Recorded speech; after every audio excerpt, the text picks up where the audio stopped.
năm nay thì 70 rồi, nhưng mà các anh chị thấy nước Pháp ngon lành lắm ha. Ở đây nói chung là nó là một cái nghiệp các anh chị.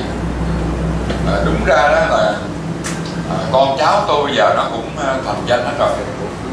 Nó nói thôi ba ơi, ở nhà đi dạy chi mà mưa gió rồi cực khổ. Tụi con lo cho ba được nhưng mà không được. Tôi ở nhà là tôi bệnh. Đồng ý là ở nhà tôi cũng có vườn lan. Nói chung là nó đeo với tôi là cũng 43 năm. Chính xác 43. Trước đó tôi cũng tính, lúc đó là còn sinh viên của trường 55 Súp á. Mấy anh lớn tuổi nào hồi xưa biết mà ở thành phố mình, ở ngay Trụ Để là nó có trường 55 Súp, sao nó dời lên bây giờ gọi là Đại học 55. Thì đó hồi đó là tôi là khóa 8. Thì hồi đó ra là kỹ sư, người ta gọi là kỹ sư canh năm, chứ không phải kỹ sư năm em như vậy. Thì hồi xưa mà ra mà lấy được một cái bằng kỹ sư thì các anh chị biết đó, không như mấy em sinh viên bây giờ đâu. Lội ruộng, trời ơi 2-3 giờ khuya mà thầy bắt xuống lội ruộng như cấy như chân, như 5 chân. Rồi lên trên ruộng góp á, leo lên kia rừng hái cho được mấy cây ngọc điểm rồi đó, không nói mày lên mới hái cái phân. Trời ơi trèo vậy kiếm cắn gần chết, cũng phải làm. Hồi đó mà lấy được một cái bằng kỹ sư đầy gì trong giải được các anh chị, phải dễ dàng không? Thì từ cái nôi đó mà tôi thì ra thì có mấy ông bạn thì chọn ông thì về lúa, ông thì về cây ăn trái.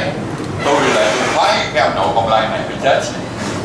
Mà hồi xưa quý vị biết Lan thì chỉ có tướng lành người ta chơi thôi. Mấy anh lớn cũng biết hồi đó Dương Văn Minh á là riêng là cái dinh ổng là hoa lan không. Mà hoa lan mà cái dòng của ông mà có ở ngoài là lính vô bắt thành thử ra chỉ của mình ổng à. Hồi đó mình chơi ba cái cây lông tu rồi mấy cái cây ngọc điểm hay là kim điểm rồi đó, quả may thôi, chứ còn lan mà lai Thái Lan hay là nọ là không có. Đừng nói chỉ cây cá la da, cây dạ si thôi thì bây giờ nó xấu quắc này đó, nhưng mà hồi xưa nó là quý. Hồi xưa có được cây đó là tuyệt vời. Thì bây giờ nó còn những cái cây của Dương Minh như là cây Lena Herbol này, hay là cây Thái Bình Dương Nhân Minh này đấy, nó cũng là cái họ đang rô nhưng mà bông nó màu vàng, nó thẳm, có chắc. Cái anh biết sau này thành thấy Đài Loan nó bây giờ nó lai là cái cây gặt tông xuyên lên đấy, cây đó là cây Thái Bình. Thì các anh chị biết là cái quá trình của tôi nó nhiều, thất bại có, thành công có, rồi ra rồi đàn anh ăn hiếp, rồi chỉ tầm bậy tầm bạ, rồi chết, rồi mua bán gạt gặm lẫn nhau. Các anh chị biết hồi xưa mà cái cây nang rô mấy anh lớn chắc biết, nó có gọi là một cái cây trao đen trao đỏ, cái bông nó tròn như hồ điệp vậy đó này. Mà hồi xưa đó ông Hai Nhan với ông Ba Dễ có đó, mỗi một cái cùi vậy quý vị, không có lá nha, cái cùi lớn này không, 5 phân vàng.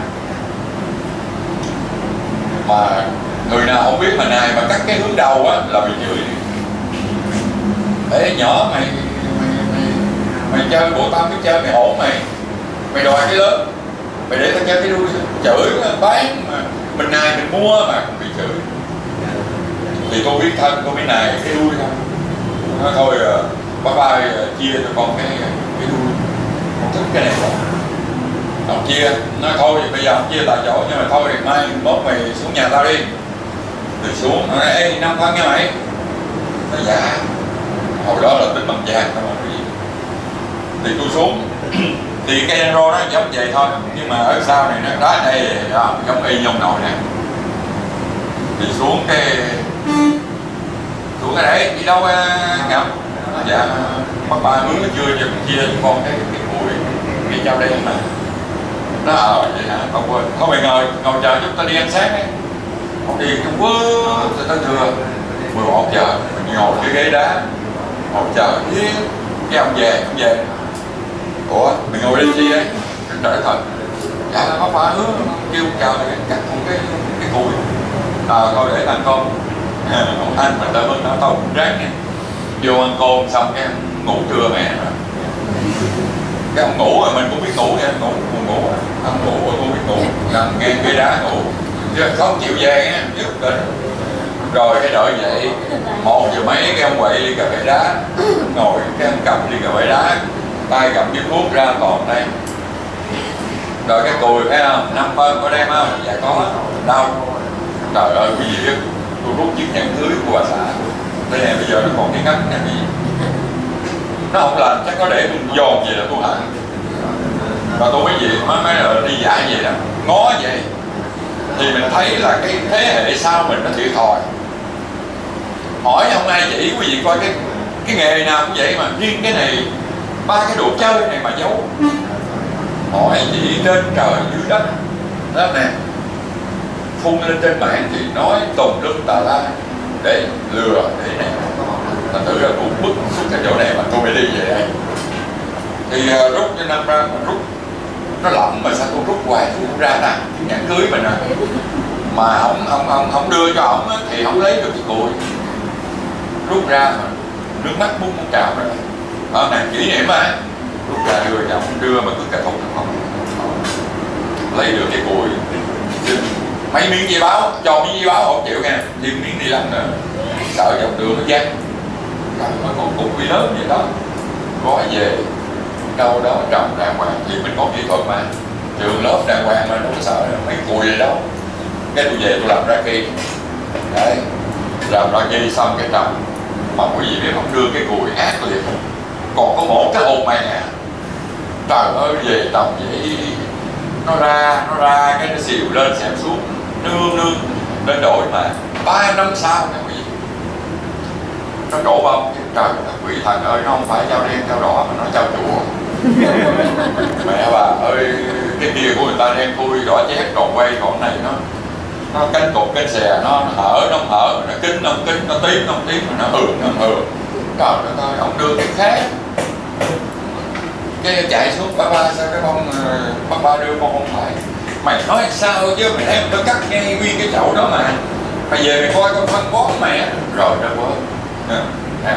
Nói gì nữa giờ, trời ơi cắn răng chịu gì tặng á, đàn anh mình đó nha.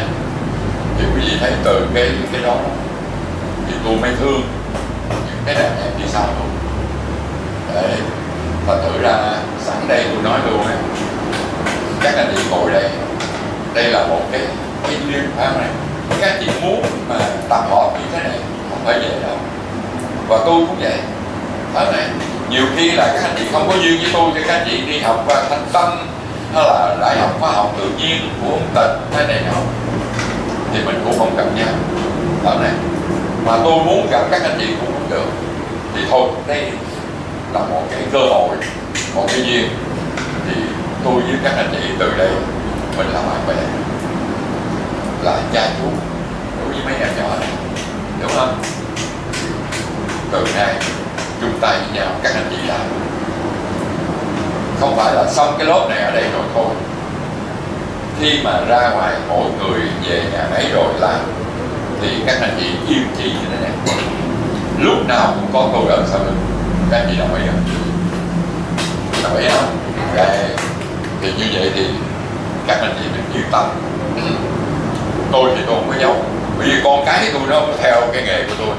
Đó này, thằng thì hướng dẫn viên du lịch Viettravel, thằng thì kiến trúc 3D trang trí nội thất, đứa thì kế toán địa học rồi nào nó. Trời ơi, mỗi bữa mà tôi đi dạy, nhiều khi đi dạy xa cả tuần ở dưới miền Tây, ở nhà kêu nó tưới giùm, trời cái mặt nó nhanh như khỉ vậy. Đừng nói mà kêu nó chăm sóc mặt cầm. Đó nè, có thành thử ra là 40 mấy năm rồi, chiêu thức đồ bùa phép gì nó ở trong này rồi. Tôi sợ tẩu hỏa nhập ma lắm. Thành thử ra tôi nhờ các anh chị để tôi sổ ra miếng nào nó đỡ cái này để tôi mai mốt tôi đưa mấy mở vô nữa. Chứ bây giờ nó đầy quá là lãng quạng cái là nó tẩu hỏa nhập ma là tiêu ấy, phải không nè? Thành thử ra thôi các anh chị nhớ là tôi phán ra cái gì các anh chị lượm giùm cho tôi nha, được không? Phục chiêu không á, phải không nè? Đấy thì như vậy thì các anh chị mình nói là các anh chị tự tin đi, từ đây sắp tới các anh chị đừng có sợ ai làm việc mình làm đúng mà, phải không nè? Và các anh chị làm bằng kỹ thuật, bằng khoa học đàng hoàng, chứ không phải là làm cái kiểu mà cầu Âu. Các anh chị bây giờ ngồi ở đây thì ít nhiều gì cũng có vài chậu lan ở nhà, đúng không? Mới ngồi đây đấy thì đó các anh chị coi lại coi Từ đó giờ các anh chị biết là mỗi lần các anh chị tưới nước hay là tưới phân, các anh chị biết các anh chị làm cái gì không? Không biết. Phân bón tôi phan vô, mày muốn ra sao đó hả? Phải không? Có nhiều khi các anh chị muốn nó nở bông, nó ra con. Đó, vậy á.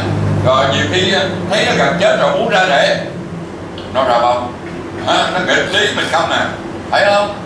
Thành thử ra các anh chị tưới phân mà các anh chị cho nó ăn á, các anh chị không biết cho nó ăn cái gì.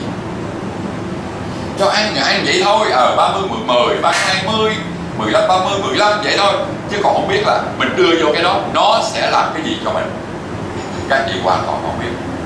Thì từ nay phải biết. Thì khi mà các anh chị biết rồi, thì cái chuyện mà từ xưa tới giờ mà các anh chị cho là khó đó, thì bây giờ giống như là các anh chị trồng rau vậy, sao còn dễ hơn trồng rau.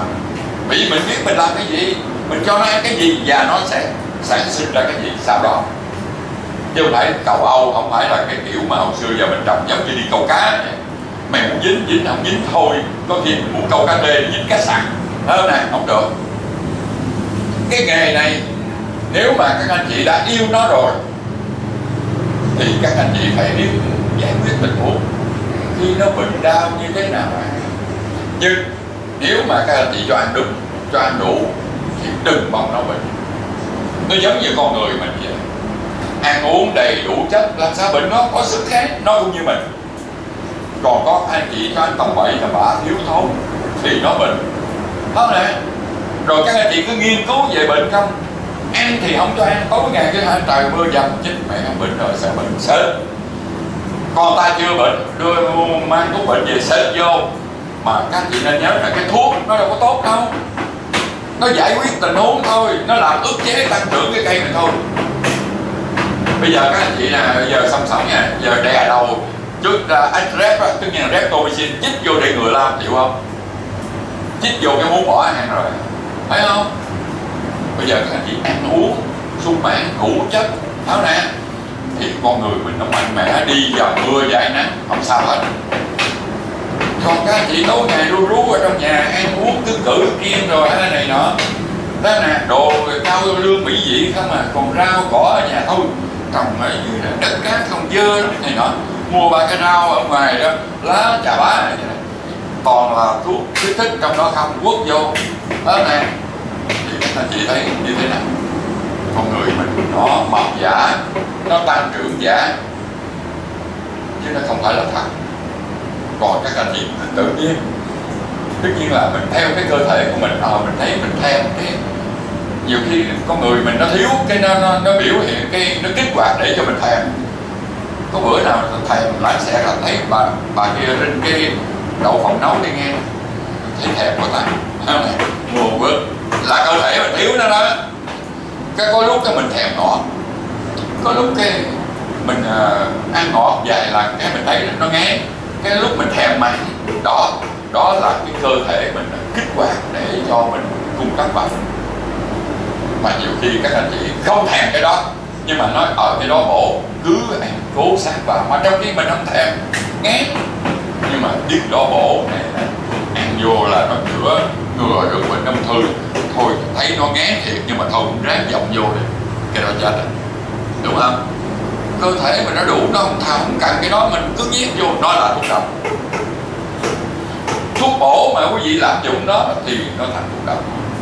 Đấy, những cái tôi nói sơ cởi để cho các anh chị biết quan tâm từ nay tới cái chuyện ăn uống của cái cây này của mình, chứ không phải là các anh chị cứ than hôm nay cứ 30, 10, 3 cái 20 cứ than vô, rồi mày ăn được gì mày ăn, tao không biết, thấy không nè, rồi đòi hỏi nó bông đầu, thấy không nè. Trong lúc nó sung mãn cần bông, quất 30, 10 vô phân đạm vô, lấy gì bông, đó nè. Thành thử ra buổi chiều nay thì các anh chị phải biết là mỗi một thức ăn mà từ trước tới giờ các anh chị tưới nó là cái gì, các anh chị phải biết. Chứ không phải cho ăn mà các anh chị không biết cho nó ăn cái gì, rồi nó như thế nào. Như tôi đã nói thì các anh chị đừng trồng uổng công lắm. Mua cây lan nó không phải rẻ, nó mắc tiền rồi, phải không? Nhiều cây lan mà quý vị thích đó, nhiều khi nó đôi 3 triệu, các anh chị vẫn mua, nhưng mà về điều khiển nó không được, cứ nó xìu lên xẹp xuống này nọ thì các anh chị đâm ra nạn, rồi chê là nó cây lan khó trồng. Thật sự nó không khó, nó giống như những cây cải khác thôi, những cây thực vật khác thôi, không khác gì hết. Chỉ có cái là các anh chị không hiểu nó thì nó không hiểu mình. Một cái điều đơn giản thôi ở này. Rồi thì hôm nay bắt đầu là các anh chị phải hiểu, mà cái này là cái cần nhất, là hiểu về cái sinh lý và cái cấu trúc.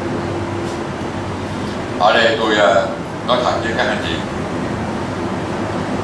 tôi dạy cho hội nông dân cũng vậy, không có đem lý thuyết ra đây.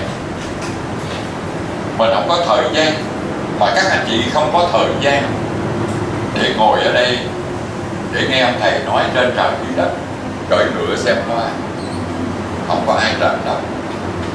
Tôi hiểu mà, tôi trân trọng cái các anh chị ngồi đây, phải là liệu những đời công ăn việc làm của mình thu xếp như thế nào để tới đây, để đi, để mưu cầu làm sao về trồng được cây lan của mình cho nó sung mãn, cho nó tốt như ý. Và tôi biết là các anh chị nói không phải là các anh chị học đây rồi ra rồi đẳng cấp làm cây lan bằng ra, không, các anh chị chỉ là một cái bình thường nhất là ra hoa vậy thôi. Một cái mưu cầu của các anh chị rất là đơn giản, rất là bình thường, là trồng cây lan phải ra màu.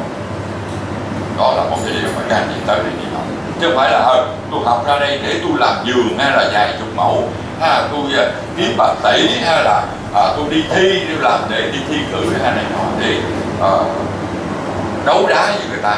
Không, tôi nghĩ là ở trong người các anh chị nghĩ là tới đây để làm sao trồng cây lan mà từ sự thành dần mình làm không được, nó cứ xìu lên sẽ xuống qua một cách đơn giản. Thì tôi quý, tôi trân trọng cái các anh chị sự đến đây để mà học hỏi, để tìm tòi, thì tôi cũng không có tiếc gì các anh chị đó này. Thì tôi đã nói rồi, nếu có điều kiện thời gian thì tôi sẽ không giấu gì các anh chị hết, chứ không phải đưa ra giờ 72 phép giống như Lệ Thiên vậy, phải không? Giấu lại 70, giấu lại 2, đưa ra 70 thôi, không có. Nếu có điều kiện các anh chị gắn bó cho tôi, thì những cái gì mà tôi thành công tôi gửi các anh chị để mà tạo một cái điều kiện, một cái đường ngắn nhất để các anh chị đi đến những cái điều mà các anh chị mong muốn, mà không phải là các anh chị ngồi ở đây học lan không, rồi những cây mai, cây sứ, hay là cây ăn trái của các anh chị ở nhà các anh chị bó tay. Khi mà chiều nay các anh chị học qua phân bón rồi thì các anh chị thấy ôi quá, cái thằng này trời ơi, hồi xưa tới giờ mình không biết, bây giờ tứ phân lan này dư xịt cho mày miếng. Thì chẳng hạn như là cây mận hay là cây ổi này nọ, bây giờ nó cứ ra, nó cứ rụng thôi, sáng rồi quét sân rồi chửi ông sùng trồng mẹ bà, nó trồng mẹ không được, tức chứ phải không? Rồi không biết sao nó đổ thừa là cái này cái nọ, nhưng mà thật sự là nó thiếu chất. Bây giờ mình biết nó thiếu cái gì thì các anh chị mình phun cho nó cái thì nó sẽ đậu trái, nó sẽ chín, nó sẽ ngọt, nó sẽ ngon. Những cái điều mà mình mong muốn các anh chị sẽ làm được. Đó này, tôi mong muốn là như thế, mà tin chắc là các anh chị sẽ làm được. Đấy, là vì các anh chị từ xa, không phải là một nơi, nhiều nơi gom tụ về đây. Đó này, cũng khó lắm, dầm mưa dãi nắng đồ này nọ, để làm sao mà mình về mình làm cho tốt hơn. Thì tôi nghĩ là tôi rất cố gắng để cho các anh chị không thất vọng cái này. Là vì ở trong group này xong đã có số điện thoại của tôi. Nay mai các anh chị có thể gần đây có thể lên nhà tôi làm này, tôi không có tiếc gì các anh chị hết. Thì bởi vậy một cú điện thoại thôi, nay mai các anh chị làm, tôi muốn là các anh chị lúc nào cũng phải tự tin sau lưng mình có thầy bác mà lo gì không sợ, sợ cha nào đấy. Đó nè, mình làm đúng. Không biết mình hỏi thầy ơi bữa nay sao mưa quá, ông trời mưa quá mà cái đọt cây của em cái tự nhiên ở trên cái nó đen. Tôi tư vấn cho các anh chị trong vòng chưa đầy 10 giây. Tôi không hẹn các chị giống như mấy ông thầy khác. Rồi chị bị vậy mấy ông rồi tôi bảo luôn không ai nghe để tối rồi cái này nọ rồi tôi nghiên cứu rồi mai tôi trả lời chị. Không, trả lời liền là những cái bệnh về phong lan nó nằm ở trong này nè, mà các anh chị gặp là những cái bệnh bình thường thôi, không nè, là tôi tư vấn cho các anh chị giải quyết liền tại chỗ. Còn chiều hôm đó là các anh chị phải trị nó liền, chặn đứng nó liền, chứ không phải rê. Hôm nay nhiều chậu lan nó quý mà ngày mai nó chết sao? Bệnh mà. Đó nè, nó phát triển và nó lây lan rất nhanh. Đấy, thành thử ra các anh chị, tôi nghĩ là sắp tới các anh chị tự tin, bởi vì mình có mình có chống đỡ. Đó nè, các anh chị từ nay tôi nghĩ là sẽ không cô đơn đâu. Đó nè, tôi mong muốn là ở trong tâm các anh chị phải nghĩ như vậy. Thì khi mà các anh chị có một cái chủ động như thế, cái tự tin như thế, thì tôi nghĩ là các anh chị mạnh dạn các anh chị làm. Nhiều khi các anh chị làm cái đó, các anh chị nhiều khi biết đúng rồi nhưng mà mình còn ngần ngại. Mẹ bà nó giờ làm rồi đuổi rồi mà nó hư ra không biết sao đây, ai cứu. Đó nè, còn bây giờ thoải mái cứ làm, mình làm đúng rồi đâu có sợ đâu. Đó nè, làm, có gì hỏi không, có gì không sợ hết. Thì các chị thành công là cái này. Đó nè, chứ không phải như tôi hồi xưa là cô đơn một mình. Thành thử ra tôi hiểu cái tâm trạng và cái chức năng. Tôi hiểu với tích lũy gần 50 năm thì tôi nghĩ là cái quá trình này là đủ để tôi truyền đạt cho các anh chị những cái gì các anh chị. Đấy. Rồi thì thôi mình nói thời sự chút xíu vậy thôi. Hôm nay thì thôi bây giờ mình đi vô trong cái chương trình của mình để tôi hỏi mặt thời gian các anh chị. Như tôi đã nói thì đầu tiên các anh chị trồng cây lan và cho nó ra bông, và sắp tới cho nó ăn uống rồi phân bón đó này, rồi ngừa bệnh cho nó thế nào để cho nó an toàn đó này. Rồi sau đó là cái thành công của mình là cái bông hoa nó nở đó, cái đó là cái đích đến đó nè. Rồi khi mà cái bông nó nở là nó đền bù lại những cái công lao mà mình kinh khổ từ nó tới giờ, miễn là mình chỉ nở ra một cái thôi là giống như một món quà lớn nó đem đến cho các anh. Đó là cái sự thành công. Thì muốn được như vậy thì các anh chị phải hiểu sinh lý của nó, phải hiểu chứ các anh không hiểu là giống như các anh chị từ trước tới giờ là cầu Âu thôi, cứ phan vô thôi, chứ không biết là cái lá nó làm cái gì, cái thân nó để làm cái gì, cái rễ nó làm cái gì. Đó này, tại sao mới mua cây về phải tạo rễ cho nó, tại sao mà cái lá nó vàng, đó nè, tại sao nó phải rụng lá đấy, rồi tại sao cái vỏ hành hay là cái thân nó bị nhăn nhúm này nọ, đủ thứ ở trên đời, ở trên cây lan của mình trước khi nó ra bông. Đó nè, nó hành các anh chị tới cái mức đó. Mà nó hành các anh chị tại vì các anh chị không hiểu nó, không hiểu nó làm sao mà chăm sóc nó đây. Ở này thì đây, bây giờ các anh chị phải hiểu từng cái bộ phận của nó để các anh chị ngày mai trang điểm, bồi dưỡng hay như thế nào đó theo những ý của mình. Tôi nói thật, tôi nói lại một lần nữa, khi mà các anh chị mình biết rồi đó, trồng lan dễ hơn trồng cải, một câu đó rồi xong cái này rồi các anh chị về chăm sóc thì các anh chị sẽ thấy là cái lan mình nó chuyển mình hàng bữa luôn, chứ không phải 1 tháng 2 tháng các anh chị mới thấy. Đó nè, bởi vì từ xưa tới giờ mình làm tùm lum tà la, nó sai hết, từ cái sai này tới cái sai kia nó chồng chất với nhau, đâm ra cái cây nó bị chết đó này, hay là bị biên sản, tức như là ngủ đứng tại chỗ đấy, hay là một số gì nó đã chết mất sản rồi. Đó này, đó thành thử ra bây giờ các anh chị cải tạo lại, điều chỉnh lại và các anh chị sẽ thấy là nó phơi phới hàng bữa, và mỗi một sáng ra các anh chị nhìn thấy nó khác. Chứ bình thường là cái giường của các anh chị á, các anh chị làm chưa đúng, cả tháng này năm kia sao thấy cái cây mình nó cũng vậy thôi đó này. Rồi bạn bè mình lâu lâu á, nó tới là nó nói sao mày trồng lúc này cái cây tao coi được à, tốt à, mà mình không thấy, mình thấy nó cũng vậy thôi, vì nó chậm, vì mình quen mắt mình nhìn năm bữa, còn cái người kia lâu lâu lần thì họ thấy nó khác. Nhưng từ đây sắp tới các anh chị sẽ thấy khác chính các anh chị cái giường của mình. Mỗi sáng ra giường đều thấy nó khác, là các anh chị làm tới cái đó. Đó này, đó một cái mà diễn viên như thế. Chứ còn các anh chị làm mà để người ta phê bình, người ta tư vấn cho mình thì thua rồi, chậm. Đó này, bởi vì cái sự quen mắt. Còn hôm nay là các anh chị trồng đúng rồi, cái cây nó đột biến đi, mỗi ngày cái lá hay là cái đọt nó lên 2 phân 3 phân vậy thấy rõ mà, chứ nó không có nhích từ từ như mỗi lần nữa, thấy không?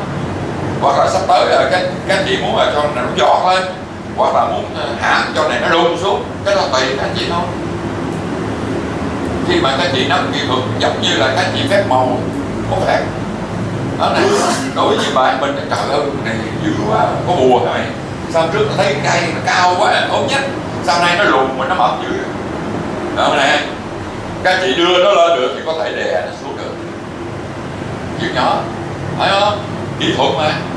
Rồi mà trước khi như thế thì các anh chị phải hiểu cái nguyên lý và cái cấu trúc và sinh lý của nó như thế nào thì các anh chị điều khiển nó mới được. Chứ còn các anh chị nhờ cây lan má xanh vậy rồi cái này thân giá hành cái này nó rễ vậy thôi, nhưng các anh chị không biết cái công dụng, cái chức năng của từng cái lá, từng cái rễ và từng cái giá hành, từng cái thân như thế nào, các anh chị không biết, vậy thì thôi thua. Đó này, thì bây giờ các anh chị phải biết. Bây giờ đầu tiên tôi nói về cái cây đa thân trước. Thì sẵn đây á thì các anh chị cũng nên phân biệt ở trong phong lan mình nó gồm có 2 nhóm. Nhóm thứ nhất là nhóm đơn thân. Thì cái này các anh chị lên trên mạng sách vở tài liệu các anh chị nghe rồi đó này. Nhưng mà đơn thân như thế nào, tại sao là đơn thân? Rồi một thằng nữa là đa thân. Đó này, đa thân tức nghĩa là nhiều thân. Nhưng mà nếu mà đi vô trong một giống này, như giống đa thân này á, đó này, thì cái thân này người ta không có gọi là thân mà ta gọi là giả hành. Đó này, đây là sách vở. Nhưng mà khi mà mình trao đổi với nhau thì mình nói cắt tao 3 cộng ha, cắt tao 2 thân ha, cắt tao 2 tép, chứ không ai nói giả hành, đúng không? Nhưng mà trong sách vở để mình ghi nhớ mà cả thế giới luôn thì nó là giả hành. Tại sao? Thì thưa các anh chị, tại vì cái cây mà những cái cây này là cái cây lai, còn những cái cây nguyên thủy á, như là cây đa thân như cây cách la gia hay là cây kim điệp, thì cây kim điệp hay là thân thầm hay này nó là một cái họ hoàn thảo, tức như là họ là Dendrobium, nhưng mà nó nhiều phả. Đó nè, một họ nhưng một loại thân đứng, một loại thân thầm, nhưng cái giống của nó là Dendrobium, không khác được, mà mình dịch ra tiếng Việt đó là cây hoàn thảo. Đó nè, thì cái nhóm đa thân thì tại sao người ta gọi đa thân để mình phân biệt? Tất nhiên là khi một cái thân này, một cái giả hành này trưởng thành thì cái mắt ngủ nó nằm ở dưới căn hành, nó phát triển lên, đó này, nối tiếp nòi giống của nó, và nó cứ như thế, nó đi theo chiều ngang tới như thế này. Nó thử ra nó nhiều thân mà phải gọi nó là đa thân. Còn riêng cái nhóm đơn thân này á thì nó cứ phát triển theo chiều thẳng đứng, lá thì nó vẫn đối xứng hai bên. Đó nè, chỉ khi nào cái ngọn này nó hư nè, hay là quý vị cắt cái ngọn này nè, thì ở dưới gốc này nó mới dậy con không, chứ còn không có thì nó cứ cao hoài, cao. Có khi là 3-4 mét chẳng hạn. Nếu mà các anh chị trồng cây Lena Dogon á, ở nhà có thì các anh chị thấy nhiều khi trồng cái cây mà 3-4 mét chưa có bông. Phải không nè? Mà muốn có bông nó phải cắt cái nhà lầu mà 2 tấm mà đứng trên dồn xuống thì quả mai mới thấy cái bông của nó. Phải không nè? Thành thử ra là sắp tới thì thôi các anh chị khoảng chừng 9 tấn cho nó bông đi, tại mình không biết. thì mình để nó cao quá mình phải mà nếu mà các anh chị muốn cắt nhà lầu thì thôi cứ thế đi, rồi mình cắt chừng 2 tấm cái mình đứng ở trên rồi nó có bông, là đứng nhìn bông nó luôn đó này, từ dưới đất này rồi cái 10 mấy thước lên đây thấy bông thì được rồi đó nè. Còn tôi là tôi muốn tôi dưới đất đứng khoảng chừng 9 tấc là phải bông đấy. Thì cái cây đơn thân nào nó như thế thì cái lá nó cũng vẫn đối xứng, nhưng mà cái thân này người ta không gọi là giả hành. Tại sao? Tại vì một thân nó từ cái lá đi ra, các chị không thấy cái thân nó, chỉ thấy lá không, đúng không? Đó, thành thử người ta không gọi cái thân này là giả hành được. Giả hành là hồi xưa đó, như cái này nè, ở trong rừng nó phù, nó giống như củ hành củ tỏi vậy đó, nhưng mà nó không phải củ hành, thì nó cũng giống như củ hành, nhưng mà củ hành giả này thì người ta phải đọc trái lại là giả hành, là củ hành giả, là cái thân này nè nó giống củ hành, chứ không phải là cái tiếng giả hành là từ dịch từ tiếng Tây Ban Nha hay là tiếng Mỹ gì ra, không phải. Đây là cái tiếng Việt Nam của mình để cho dễ hiểu, dễ trao đổi với nhau vậy thôi đó, chứ các anh chị đừng có lạ ra là vì cái giả hành. Nhiều khi mình nói nhiều khi mình trao đổi với nhau, mày cắt cho tao 2 giả hành này nọ, nhiều khi chúng ghét mình này về đặt chơi thuật ngữ rồi nữa, thấy không nè. Thì nói cộng đi, từ xưa tới giờ mình trao đổi nhau, nói cắt tao 2 tép, cắt tao 2 cộng, hay là cắt tao 2 thân, thôi được rồi, mình cứ chơi vậy đi. Còn cái giả hành này là cái thuật ngữ ở trong sách vở, thì các anh chị cũng phải phân biệt cái này đó này. Chứ nay mai mình trao đổi ta, mình cứ đụng cái mình nói giả ta nói mình là pháp, phải không nè. Thì bây giờ đó, thì bây giờ trong cây lan của mình nó gồm có 2 nhóm và 4 loại. Thành thử ra các anh chị mình lưu ý cái này. Nhiều khi các anh chị nói 2 loại, không, nhóm thì là 2 nhóm. Bởi vì nhóm là sao? Nó nhiều. Thế tỷ như giờ cây đa thân này nó nhiều nhóm, như là cây vũ nữ nó vẫn là cây đa thân đó này. Đấy, cái lá da này nó là cây đa thân, cây đăng rô này nó vẫn là cây đa thân. Thì nó nhiều giống gộp lại với nhau, ta gọi là một cái nhóm đó này, thì là nhóm đa thân. Rồi cái cây mocara này nè, thì nhóm đơn thân thì đâu phải là mình nó ngọc điểm, nó cũng là đơn thân. Hồ điểm nó là đơn thân, nó cứ phát triển chiều cao ở này. Hoặc là cây giang hương hay là cây văn đa, nó vẫn là đơn thân. Thành thử là ta gồm nhiều cái giống như vậy, ta gồm là thành một nhóm, thành thử là một cái nhóm đơn thân đấy. Và nó có 4 loại đấy. 4 loại là 4 họ. Thì cái loài thứ nhất ấy, thì thưa các anh chị là phong lan. Cái loài thứ hai là địa lan. Địa lan là cây Sibium, nó có nhiều hương cát này nọ. Hay là các anh chị đi Đà Lạt thì thấy người ta trồng địa lan rất là nhiều. Thì những cái loại lan đó là trồng bằng đất, hay là trồng bằng mùn cưa, hay là những cái giá thể mà nó độ ẩm cao, giữ nước nhiều đấy. Vì cái rễ của cây địa lan nó không có mô xốp, nó không có cái trắng trắng như là cây phong lan của mình đấy. Cái này là tại vì nó ướt, nó trong. Còn nếu mà nó khô thì nó trắng nõn. Thì cái này các anh chị biết phải không? Trồng các anh chị biết. Mà khi nó trắng là các anh chị biết là nó cần nước rồi đó. Mà khi mà các anh chị tưới đủ rồi nó trong vậy nè, là gần không tưới nữa nè. Đó này. Đó, tôi nói sơ. Rồi sắp tới mình đi vô chi tiết là cái để đủ nước như thế nào và cái để khát nước như thế nào. Thì tôi nói tới 2 loài rồi. Phong lan. Đó này, phong lan là một cái dạng giống, nó có một cái dạng rễ khí như tôi vừa nói. Thì ở ngoài nó có một cái lớp mô xốp như thế này, mà chỉ có phong lan mới có thôi thưa các anh